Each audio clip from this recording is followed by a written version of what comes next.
Hey guys, welcome back to my channel. In this video, we're going to be talking about tips for upcoming freshmen. I have a list of all the things I want to discuss in this video. So let's get into it. Okay, first, this one's pretty obvious, but we're going to be talking about grades. You are ranked in high school. What you did in middle school, it doesn't really matter, but it kind of does. Just keep in mind, you are being ranked by your grades, so try to stay in the AB range, but aim for A's. Okay, we're gonna go on to the next topic. So, why I'm saying stay in the AB range? Because I wouldn't want you to put too much pressure on yourself the first semester. The second semester is what really matters the most. So say you got a whole bunch of B's your first semester. My school in particularly, we do bridging, so if you were to get B's and you got A's your next semester, you would be able to bridge over to get an A average. So the A average is really important because when you get A averages, that's what boosts up your GPA. Also, K-level classes. Coming into your freshman year, you would be ranked by point systems. So basically, for us, K-level I think is 7 points and on-level is 7 points if you get an A. For B's, K-level is 6 points and then on-level is 5 points. Sorry, it's something like that. Say you're in all K-level classes, you have all K-level classes and you got A's the whole entire semester. So if you would have 7 classes and you times that by 7, you would divide it by 2, I think. Something like that.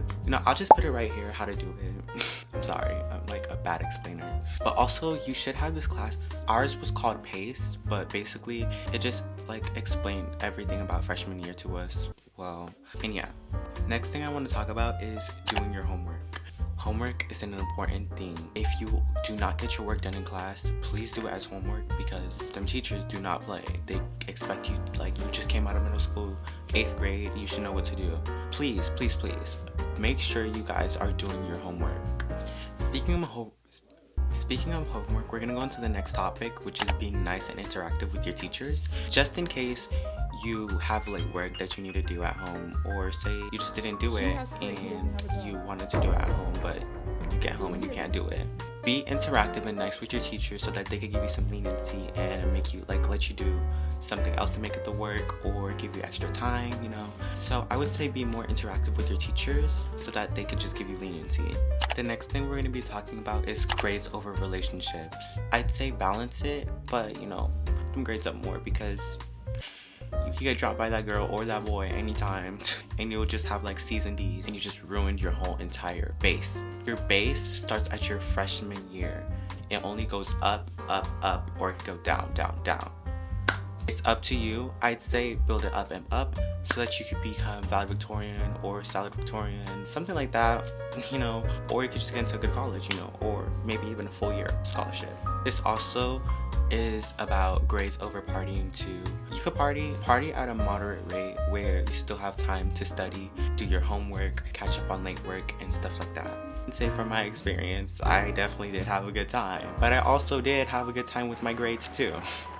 Also, I'm gonna bring this up again because I did have it on my list, but aim for straight A's. Make straight A's be your goal and your backup A's and B's. But always aim for straight A's so that your GPA will be high and you could potentially be number 1 in your rank. I was 82 out of 873 students. Maybe your school is a little less, but it's always still gonna be competition. Do not slump your second semester because, again, bridging. Your first semester you could slump. Your second semester you need to bridge to bring up your grade. So do not slump your second semester. You could slump your first semester. I wouldn't recommend it, but if you need to, you can. Do not slump your second semester. We're going to be entering the next category, which is involvement. Be involved, join clubs, join sports, try band or orchestra, maybe even choir. You can sing. You got a little voice. Use that voice. For me, the club I ended up joining was Key Club. I really did enjoy Key Club so much. It was actually so fun. I did this one voluntary event where it was a pumpkin patch theme, so you had to take the pumpkins out the car. I would insert some pictures, maybe in some videos if I have some, but it was so fun and I actually did meet a new friend there, so those clubs can make you friends and they'll get you voluntary hours too. I'd like to talk about making friends now. I'd say get to class early to see if there's like any early birds that you become friends with. Maybe try interacting with their teachers. They may like pair you up with new people.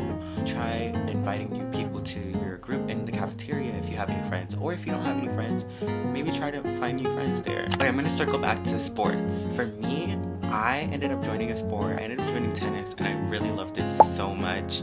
I can insert some clips of me playing tennis. No, not me playing tennis. Sorry, of me like in tennis and stuff like that. And I'm actually going to practice Monday, so you guys may get a video out of me, maybe. But yeah, maybe try a sport if your school offers it. If they offer tennis, maybe wrestling, maybe your thing, basketball, volleyball, whatever it is. That is also a way to make new friends, you know, and getting involved. So maybe try sport.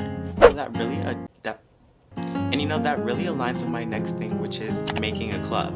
If your school doesn't offer it, you may want to start a club about it. This is how clubs work. So I'm also in the process of making a club. It's gonna be boys volleyball, and I'm gonna tell you guys the process of it. So first, you want to start with your proposal. You're gonna make a proposal. I'm gonna put mine right here. This is mine. And you know, you just want to introduce yourself. You want to say what your goal is, the missions, like what you guys are gonna do, where it's gonna take place, the times and the days. After you make your proposal, I'd say the next step is to get student involvement. So like go around, ask people in your school if they think they would be interested in joining, or just for support. Ask your faculty too, like teachers, maybe admin, if they think it's a good idea. So once you get that, I'd say the next step is talking to your counselor. Well, I talked to my counselor to like know the next steps, and then she told me what it was, which was talking to the AP. So I ended up talking to the AP, and the AP said everything was good and it sounded really good. So once you have that, I think the next step you would have to do, getting a sponsor. A sponsor is basically someone who is gonna be there to supervise you guys, because you can't be there on your own. They won't be doing anything, they're just looking after you guys. It's just like a babysitter, you're just doing all the work. After that, they'd have to put in a form, I guess, to the school to finalize your club, and then you're good.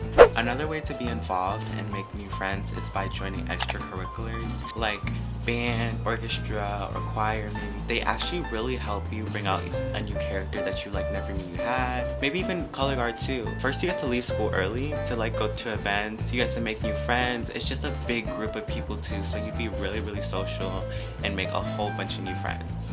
I'm gonna talk about voluntary hours now. Please join clubs like Key Club, Student Co, or some voluntary hours club, so that when you do go to your senior year and you're applying for colleges, you could put that on your application that you did this, you volunteered for this place, and it actually really does boost up your chance of getting into the college. Extracurricular does play a big part on your application, more than you think it does. I was gonna say more than your grades, but I think that's a lie. But it definitely does more than you think it does. The next thing I'm going to talk about is relationships. Do not date upperclassmen because you think it's cool. It is disgusting and it's just wrong.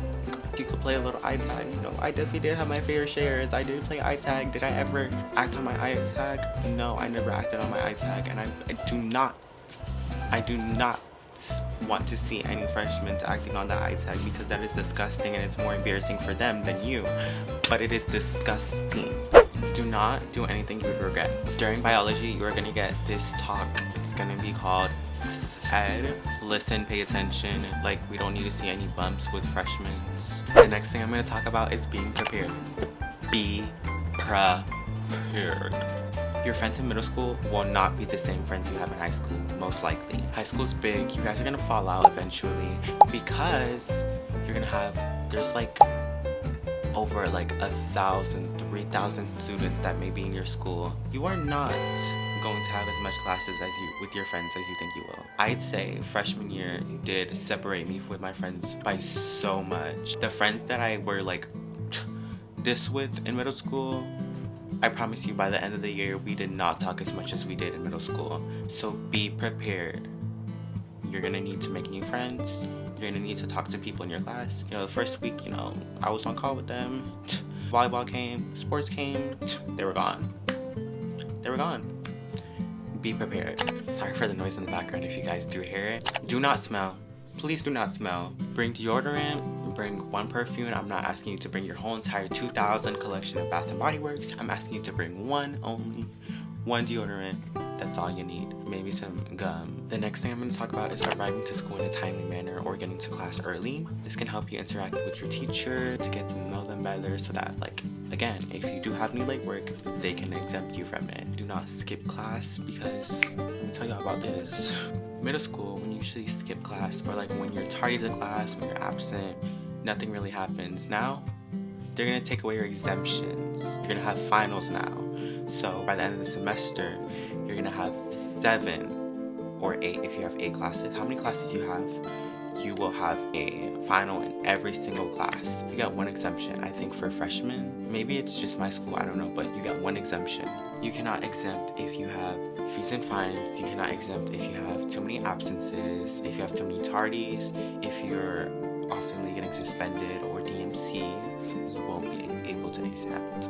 And why are exemptions nice? Exemptions are nice because you don't have to like take the test. Say your grades are like really good in that class. You have both A's both semesters. You take the test and you only needed a 60 to pass and you got a 50. You're not going to be at a B now, and it would really suck because that's taking down your GPA. Yes, if you were able to exempt that class, you know, you could just exempt it and you wouldn't be able to take it and your GPA would stay the same. That's all the tips I have for you and that I wish I was told. I'm gonna end the video here. Quick PSA though, freshman year is your base, so always have a strong foundation, A's and B's. Like I said, maybe if you're like A student, A+ student, aim for them A's, you know. You will be getting honor roll, you know, maybe distinguished honor roll. So just try your best, do your best, and you know, I love you guys.